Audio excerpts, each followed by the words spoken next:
Muito bem, senhoras e senhores, sejam todos muito bem-vindos para mais um Café com Frankel. Hoje, dia 3/1/2023, agora 6h25. Quero dizer que é uma alegria tê-los por aqui, sejam todos muito bem-vindos. Bom dia, Yara, bom dia, Mariana Dudek, bom dia, Cristina Rios. Bom dia, Christian Lopes, excelente, muito bem. Acabei não divulgando que hoje teria o Café com Frankel, né? Respondi só um story ontem, já tarde da noite, dizendo que nos encontraríamos hoje às 6h25. Foi naquele momento que eu lembrei que eu não havia confirmado com vocês o nosso programa, o nosso Café com Frankel, tá bem? Mas fiquem tranquilos que a ideia é que aconteça sempre, todas as terças-feiras. Se porventura, numa terça ou outra não for possível, eu tento comunicá-los com uma certa antecedência. A Bárbara Mello está dizendo que o Café com Frank hoje é na estrada. Muito bem, que bom, uma boa viagem para vocês então, Bárbara. Não sei se estão indo, se estão voltando, muito possivelmente estão de retorno, né? As pessoas acabam viajando aí na semaninha entre Natal e Ano Novo, retornam no comecinho da semana, mas de qualquer forma, uma boa viagem para vocês. Se for um retorno, um bom retorno. Se for uma viagem em família, um bom passeio, tá bem? Luciana Sankrovic, muito bem, excelente. Como sempre, disparem aviãozinho aí para as pessoas, convidem elas para participar aqui do Café com Frankel, tá bem? Se elas não puderem assistir agora, na modalidade ao vivo, depois irão assistir durante o dia. Olha lá, o meu amigo Renzo Rodrigues. Bom dia, Renzo. Matheus, Emerson, esperando o início da pós. Olha lá, coisa boa, temos alunos aí da pós. Tem mais alguém da turma 3 por aqui? Turma 3 começa agora em fevereiro de 2023, vai até julho de 2024. E tá ficando muito interessante essa turma. Ainda estamos com processo seletivo, ainda estou fazendo análise e o retorno dos vídeos que os candidatos às vagas estão mandando. Vai ser bem interessante, vai ser uma bela de uma turma. E a gente está preparando um itinerário interessantíssimo para essa terceira turma. Olha lá, a Dani também, Daniele, turma 3. Puxa, Renzo, nem me fala. Vontade de estar aí com vocês, isso não falta. Vamos esperar passar a alta temporada e aí eu subo aí com a família. Vai ser uma alegria reencontrá-los. Olha lá, a Tamaria, também turma 3, legal, muito bem, excelente. Temos aí algumas pessoas da terceira turma. Muito bem, senhoras e senhores, então vamos lá, vamos para aquilo que nos traz aqui, vamos para o nosso Café com Frank, a nossa dose semanal de cafeína espiritual. Nós estamos aqui num clima de início de ano, o início de um novo ciclo. É sempre muito interessante, né, esses momentos de fechamento, esses momentos também de abertura, e nós estamos bem nessa... Muito bem, pessoal da turma 2 também. E nós estamos bem nesse momento, né? Nós estamos ainda fechando 2022, ainda ficam algumas reminiscências, ficam ainda algumas lembranças, nós ficamos a todo momento fazendo memória do ano que se findou, mas já estamos neste ano novo, já começamos a pensar neste ano que já é o ano novo, mas que ainda se apresenta como um ano vindouro, como notas de um ano que vai começar. Afinal de contas, passaram-se aí apenas 3 dias desse ano novo, né? Então, ele ainda está se abrindo, as suas possibilidades, os ciclos, os projetos, as expectativas, os anseios, os medos, né, do ano vindouro ainda estão todos eles nos rondando, estão todos eles nos visitando. Então, nós estamos num momento muito interessante. Eu até havia pensado de no final do ano fazer uma formação aqui com vocês sobre os projetos do ano novo. Eu fiz isso nos últimos 3 anos, salvo engano. Pensei em fazer, mas por diversos motivos de trabalho e de família, eu acabei não conseguindo montar esse curso e divulgá-lo aqui para vocês, tá bem? Mas no Café com Franklin de hoje eu gostaria de trazer alguns desses aspectos, gostaria de falar sobre uma realidade que de alguma forma já foi trabalhada, já foi debatida, já foi visitada por nós aqui no Café com Franklin, mas eu gostaria de trazê-la uma vez mais com algumas ressalvas, com algumas contribuições essas que apontam para este ano que se inicia. Muito obrigado, Angélica, um feliz ano para você também. A você, Angélica, e a todos, tá bem? Um feliz 2023 para todos vocês, que seja um ano de grande crescimento pessoal, profissional, crescimento espiritual, que seja um ano extremamente frutuoso para todos vocês, tá bem? Bom, vamos lá. Como vocês sabem, a rinite pela manhã me visita, né? Todas as manhãs, mas ela dura pouco, dura só as primeiras horas do dia, depois ela vai embora. Então vamos lá. Eu vou trazer um relato de Viktor Frankl, que está no livro O Que Não Está Escrito nos Meus Livros. Ele apresenta isso também em algumas outras obras, mas dessa vez eu vou pinçar essa citação, essa fala de Viktor Frankl, que na verdade é um testemunho de Viktor Frankl deste livro, que é O Que Não Está Escrito nos Meus Livros, Memórias de Viktor Emil Frankl, tá bem? Bom, ele vai falar no capítulo de Auschwitz, ele vai falar sobre algumas desgraças, sobre algumas situações nas quais ele estava metido, né? Então lá para as tantas ele vai falar do dia em que ele teve que sobreviver a uma febre tifoide. Ele pegou a febre tifoide e essa febre assolava e ceifava muitas vidas, e ele começou a ter alguns distúrbios respiratórios durante a noite, né, que dificultavam muito a respiração. Ele começou a entrar numa espécie de terror, de pânico, porque a respiração estava curta, ele estava ficando cada vez mais ofegante, estava ficando desesperado por conta dessa dificuldade, desse distúrbio respiratório, né, decorrente da febre tifoide.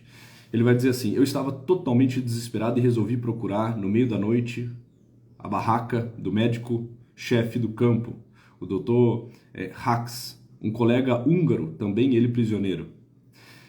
Não vou me esquecer de como foi terrível ter que atravessar pela cerca dos 100 metros que separavam nossas barracas numa escuridão total, pois era estritamente proibido deixá-las durante a noite. Então imagina, está relatando aqui, né, essa noite na qual ele começou a ter esse distúrbio respiratório, começou a entrar num certo desespero, porque ele já não tinha ar, já não tinha respiração, e ele sabia que já não tinha muito a ser feito.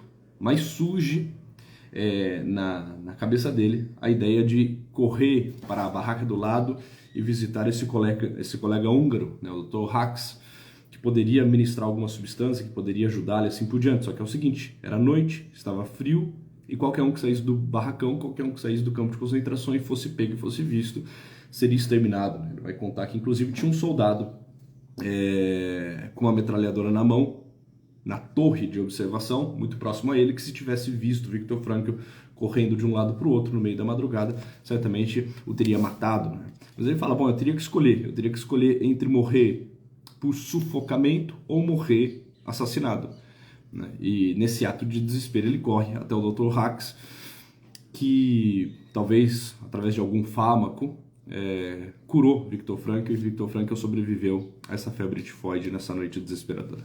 Então ele está relatando alguns eventos de Auschwitz,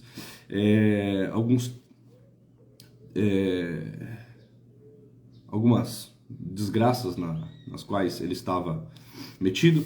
Nunca tive na realidade sonhos em relação às provas escolares decisivas, mas até hoje sonho constantemente que estou num campo de concentração. E esse livro ele escreveu, né, já depois de velho, né? Então imagine só, até hoje sonho constantemente que estou no campo de concentração. Percebo que o campo de concentração foi minha verdadeira prova de maturidade. Eu não precisaria eu não precisaria ter passado por ela, por essa prova de maturidade, né? Eu poderia ter escapado, conseguido imigrar a tempo para os Estados Unidos.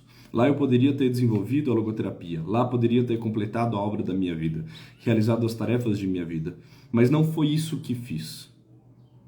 E assim que cheguei em Auschwitz, esse foi o meu experimento Crucis. A capacidade primordial humana de autotranscendência e de autodistanciamento, como tanto enfatizo nos meus últimos anos, foi verificada e validada especialmente no campo de concentração.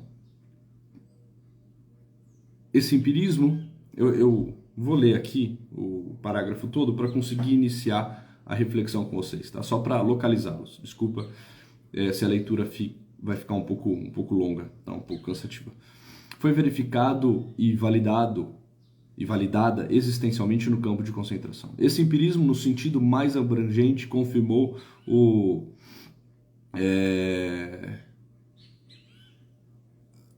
a minha vontade de sentido, né? Ele usa aqui uma expressão americana, como eu chamo, ou a autotranscendência. A existência humana que ultrapassa a própria pessoa em relação a algo que não é ela mesma.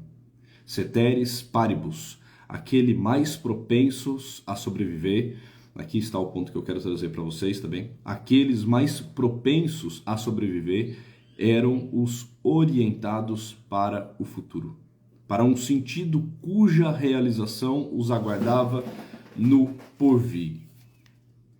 Nardini e Lifton, dois psiquiatras da Marinha, ou seja, militares, chegaram à mesma conclusão como prisioneiros da guerra japonesa e norte-coreanos, né? Então, eu vou falar, olha, o que eu estou dizendo aqui, que nada é tão importante para a sobrevivência e que, de fato, os mais propensos a sobreviver são os que estão orientados para o futuro. Isso que eu estou dizendo é tão verdade, e eu pude comprovar em loco, e eu pude comprovar no meu experimento Crucis. Isso é tão verdade que, por exemplo, outros dois prisioneiros de outro momento, de outra circunstância, né, que são os soldados da Marinha, os militares Nardini e Lifton, eles também chegaram a essas conclusões. Eles também colocaram isso nos seus relatos, uma vez que eles também foram prisioneiros de guerra entre os japoneses e os norte-coreanos. Bom, da minha parte, aqui começa o ponto, tá bem? Tá na página 115, página 115 do livro O que não está escrito nos meus livros. Da minha parte, estou convencido... Olha lá, a Ludoana chegou por aí, muito bem.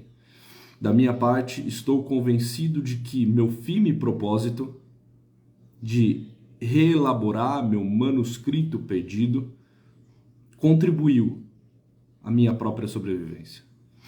Comecei com isso quando peguei febre tifoide e queria ficar acordado à noite para não sofrer um colapso vascular. Um colega me presenteou com um lápis quando fiz 40 anos. Imagina, foi o presente de Viktor Frankl, né? Ao menos o presente que esse colega no campo de concentração deu para ele. Um pedaço de lápis, talvez um lápis pequeno, já quebrado, né? Um colega me presenteou com um lápis quando fiz 40 anos e arranjou, sabe-se lá como, alguns minúsculos formulários da SS, em cujo verso eu, ardendo em febre, rabiscava palavras estenografadas com a ajuda das quais pensava em reescrever o livro Psicoterapia e Sentido da Vida. Olha que interessante. Ele falou, olha, uma das coisas que me fez sobreviver a febre tifoide e a um colapso vascular, uma das coisas que fez com que, de fato, eu conseguisse, mesmo em meio a uma situação trágica, recrutar fibras morais para me manter de pé, para me manter atento, para me manter com vida. Uma das coisas que fez com que, de fato, eu conseguisse passar por essas noites escuras foi esse desejo sincero, esse desejo profundo que era cultivado no meu espírito de reescrever os meus manuscritos perdidos. E, entre outras coisas, eu fiz isso a partir de estenografias. Victor Frankl dominava, né, a arte da estenografia. O pai dele era um estenógrafo, né? O estenógrafo, a partir de alguns símbolos, consegue escrever todo um discurso, né? Então, a partir de alguns símbolos, geométricos e assim por diante, eles conseguem escrever diversas sentenças. Depois eles conseguem transcrever isso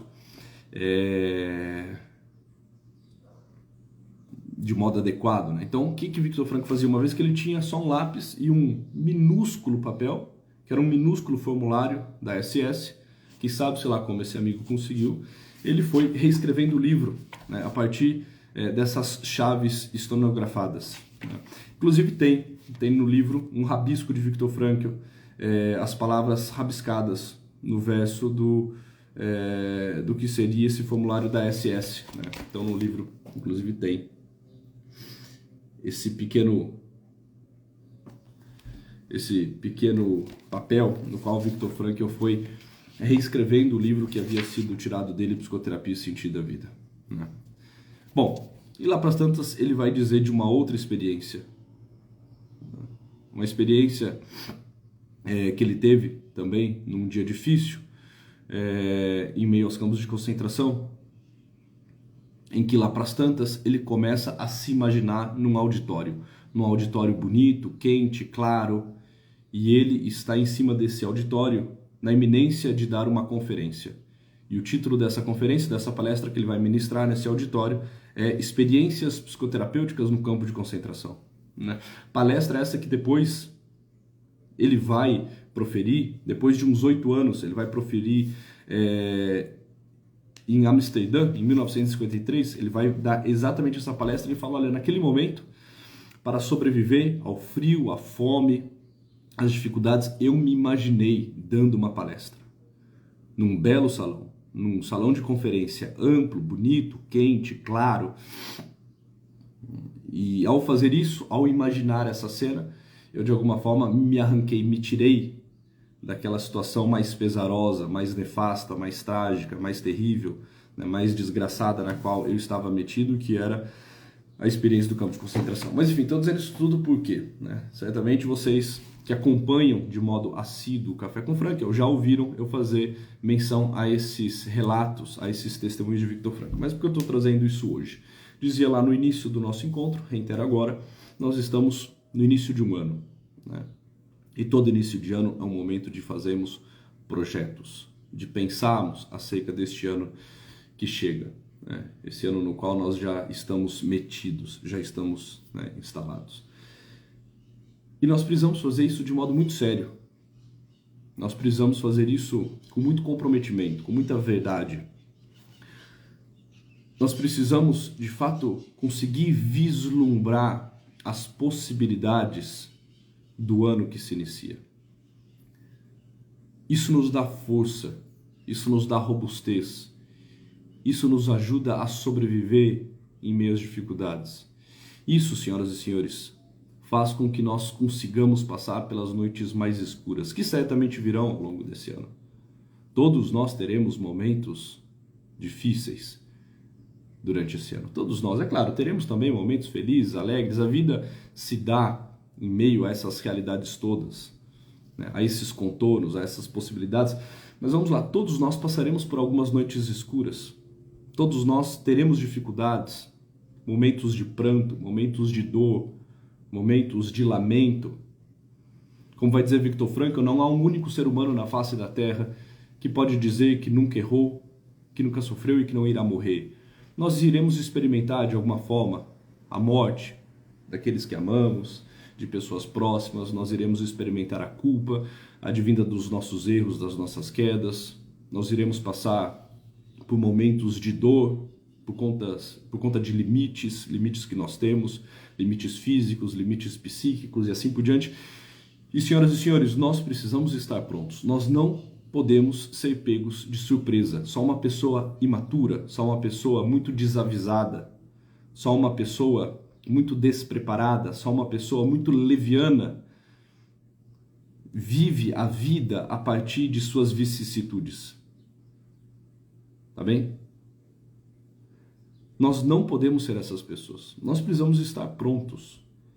Nós precisamos saber recrutar fibra moral. Nós precisamos saber responder e responder à altura às dificuldades. E quanto maior a dificuldade, maior precisa ser a nossa resposta. Maior no sentido de honrada, de digna, tá bem? De propriamente humana. E como que nós fazemos isso? Bom, de algumas formas. Eu estou aqui pensando um aspecto. Eu estou trazendo uma possibilidade aqui. Muito bem, tá vendo o pessoal entrar aqui. Tá? A Ziza, que legal. A Ziza entrou na live. Bom dia, Ziza. Tá belíssimo o documentário que vocês fizeram na Lumine, viu? Já lhe disse isso, mas reitero aqui. Belíssimo, belíssimo. Todos precisam assistir. O Sim, acho que é o Sim de Maria, né? Como que nós fazemos isso? Eu estou pensando um aspecto. Eu estou trazendo uma realidade. Qual que é esse aspecto que eu estou trazendo? O vislumbrar as possibilidades.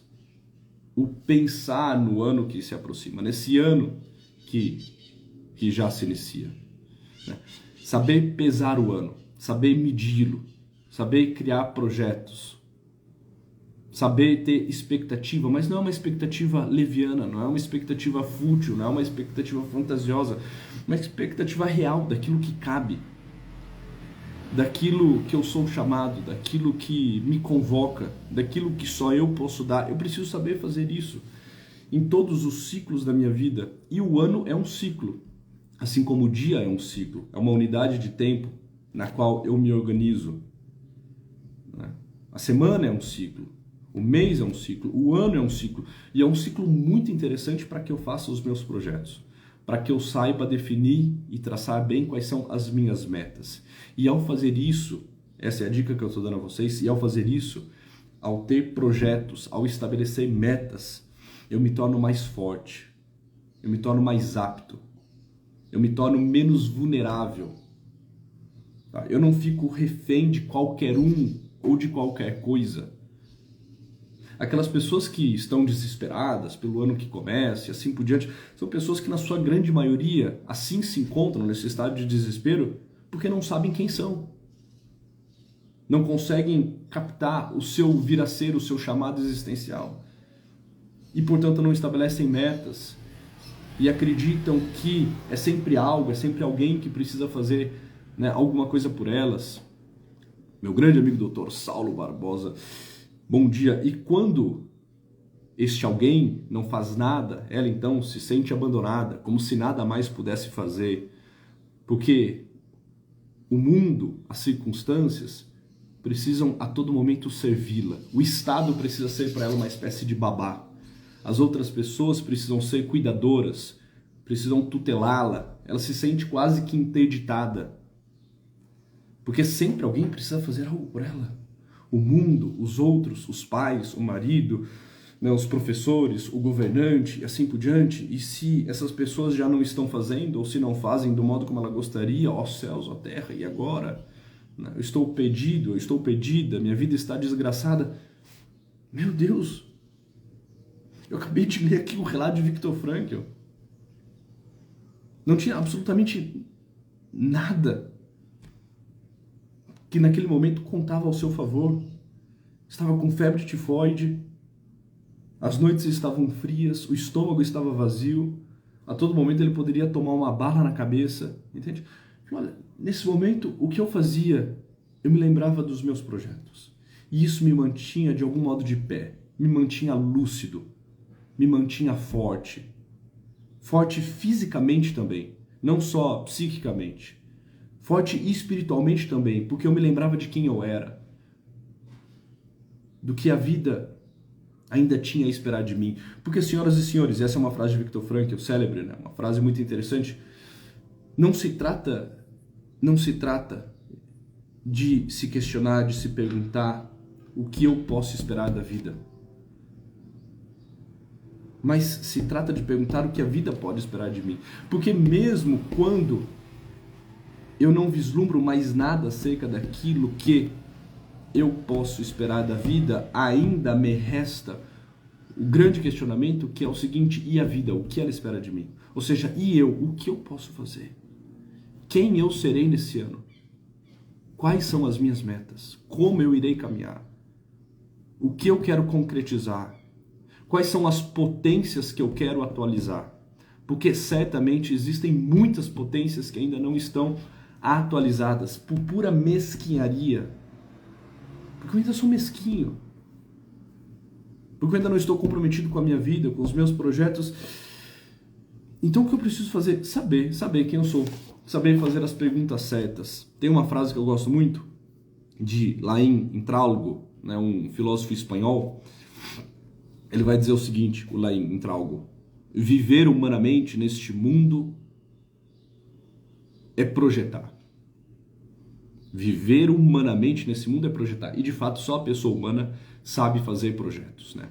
O animal, por exemplo, ele está misturado com o mundo. Ele não consegue objetivar as coisas desse mundo. Ele simplesmente as assimila. Ele se torna aquilo. Opa, peraí. Ele se torna aquilo no qual ele está metido. Ele se mistura com o mundo. As suas ações são sempre reações. No animal as coisas se dão dessa forma. Toda ação é uma reação. No homem não. Ações não são reações. Ações são projetos. Isso é diferente. São projetos por quê? Porque eu consigo me distanciar da realidade. Eu consigo me distanciar do mundo. Eu consigo me distanciar das pessoas e das coisas. Então as minhas ações não são meramente reações, impulsos que eu faço daquele modo porque não poderia fazer de outro. As minhas ações são projetos. E são projetos porque eu me distancio, porque eu penso, porque eu avalio, porque eu vou medir, porque eu vou pesar aquilo antes de fazer. Tá bem? Então, viver humanamente nesse mundo, vai começar a frase, né? Laín Intralgo: viver humanamente nesse mundo é projetar. Eu projeto. Exatamente, a Luciana está colocando aí no chat para que não restem dúvidas, né? Ações são projetos. As minhas ações precisam, todas elas, ser projetos. Precisam ser projetos. Para que eu não seja pego de surpresa. Para que eu não me torne um animal. Para que eu não viva como uma besta. Sabe? Ações são projetos. Viver humanamente nesse mundo é projetar. E projetar é perguntar. E perguntar é querer ser algo do que se pode ser. Olha que interessante. Viver humanamente nesse mundo é projetar. Projetar é perguntar, ou seja, eu vou interpelar a realidade. Eu vou questioná-la e me deixar também ser questionado. Eu vou entrar em diálogo com as coisas. Tá bem? Eu vou buscar fazer esse parto do logos. Eu vou tentar encontrar o sentido.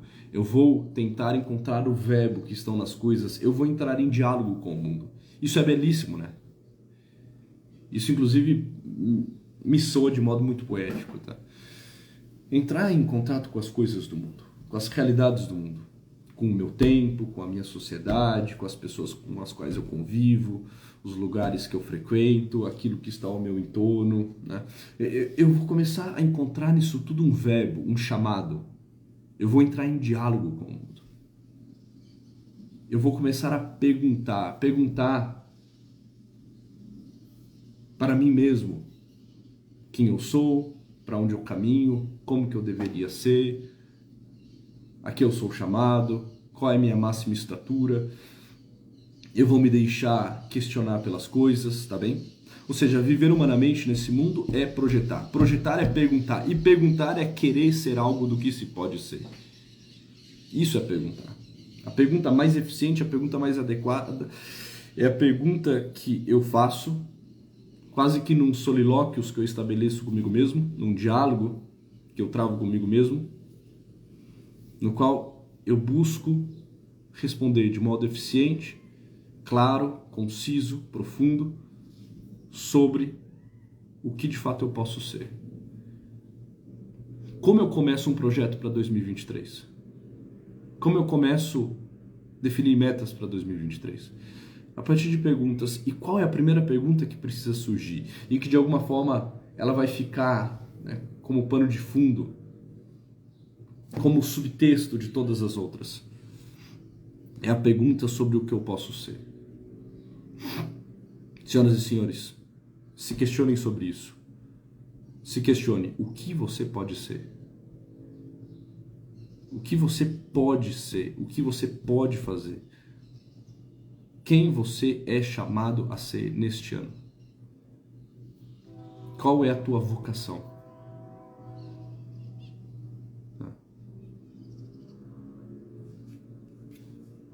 É quase que um vislumbre, um modo de captar o seu vir a ser, o seu dever ser. Ou seja, quem você pode ser. Porque o que eu sou hoje não presta para esse ano todo de 2023. Se muito, presta para hoje. Mas para amanhã já está deficitário. Para amanhã já está faltante. Entende? Olha o trem. O trem apitando aí. O apito que nos lembra também o nosso chamado, a nossa vocação.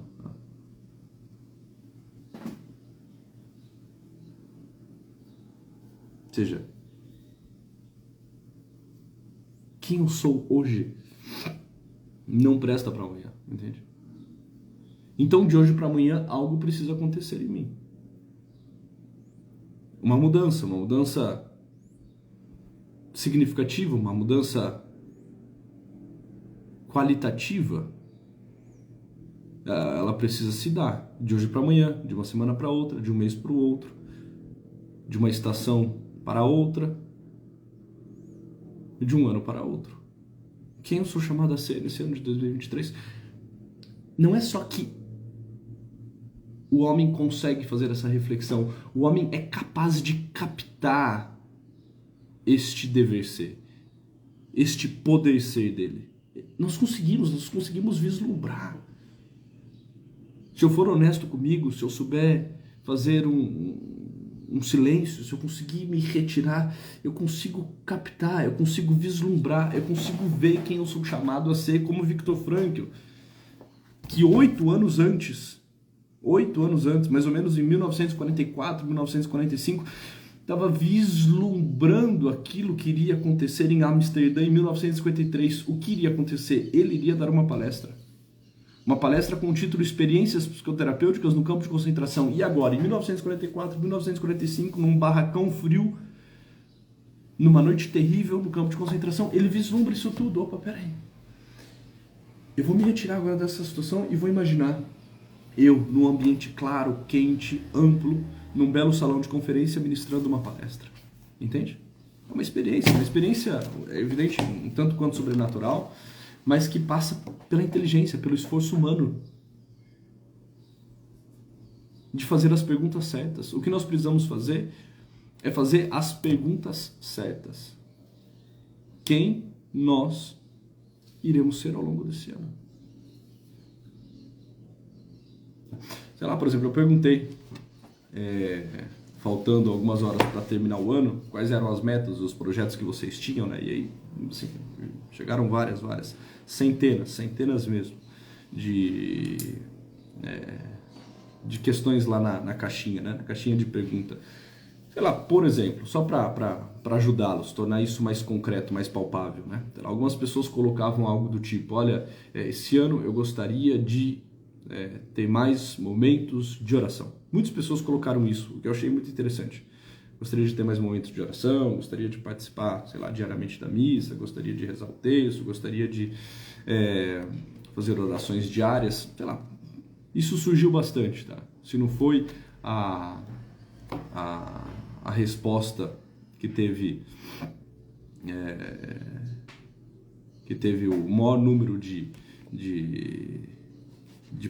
questões de pessoas enviando, foi uma das, tá?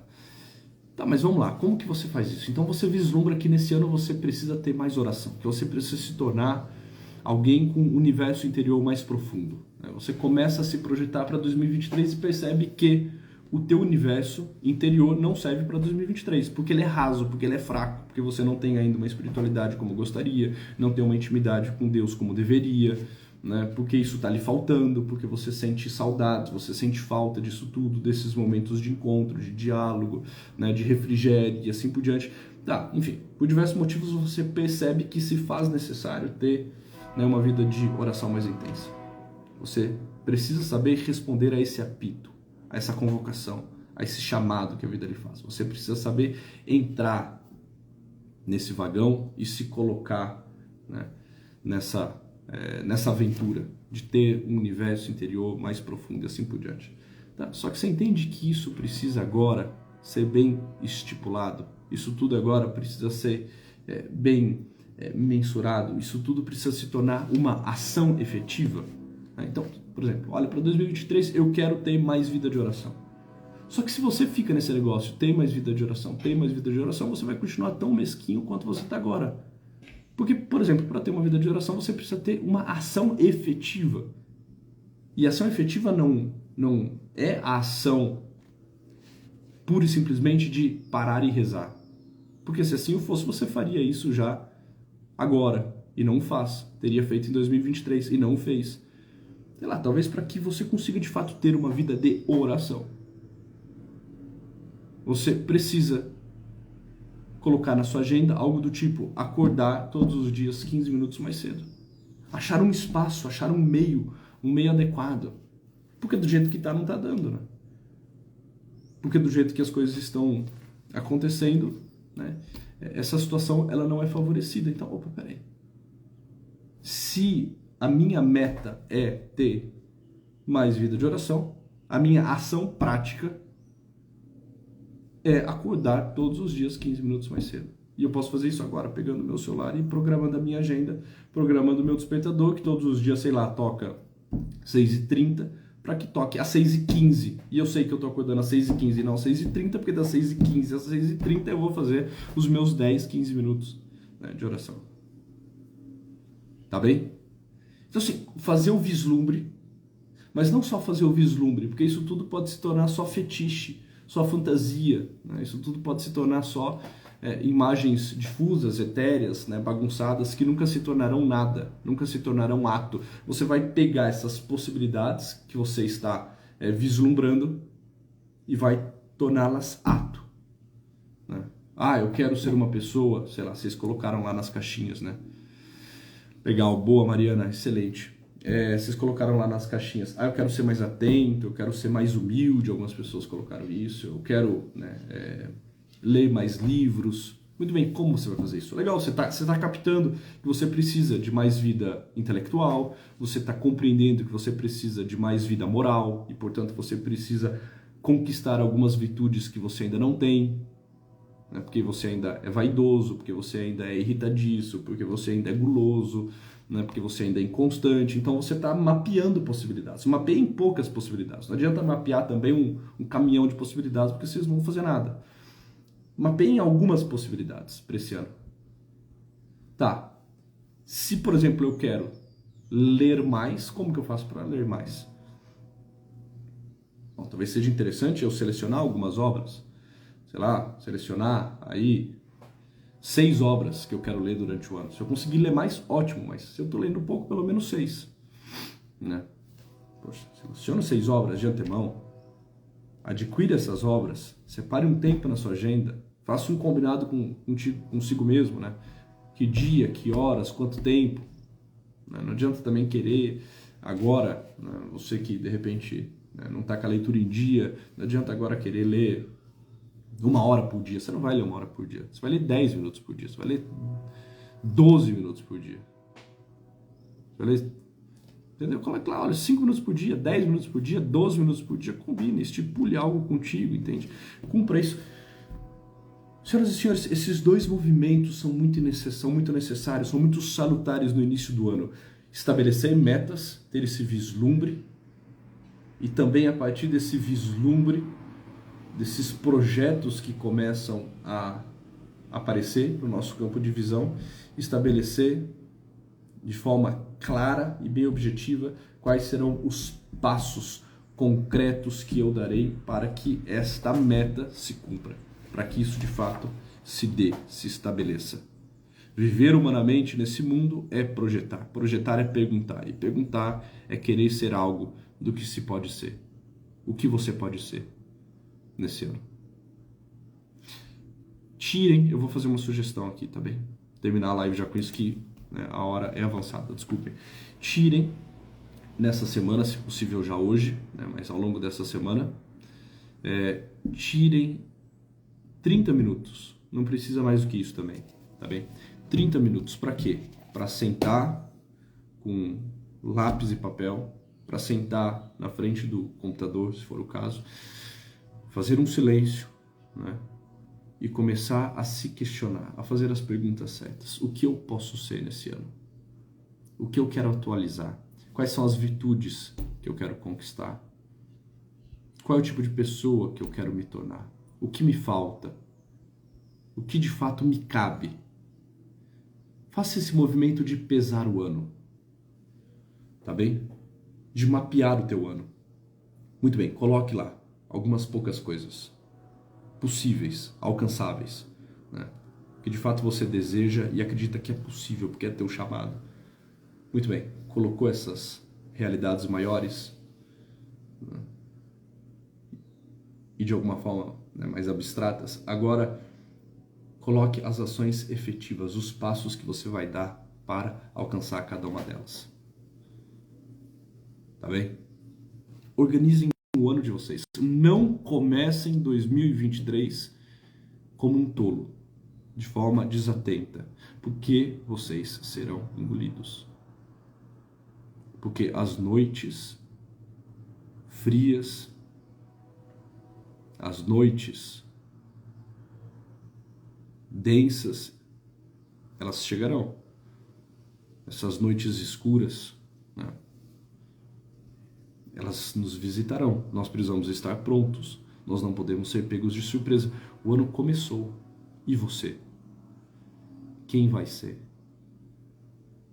Para que não fique culpando os outros, para que não fique dependendo nesse sentido, tá certo? Dos outros. Mas para que esteja pronto, bem disposto, bem disponível para responder aos chamados que a vida lhe faz e se tornar de fato aquilo que só você pode ser. Mapeiem, organizem, preparem o ano de vocês. Senhoras e senhores, tenham todos um bom dia. Nós estamos aí com 42 minutos de live, desculpa, passou. Tenham todos um bom dia, uma boa semana, um excelente ano de 2023. Fiquem com Deus e até a próxima. Tchau.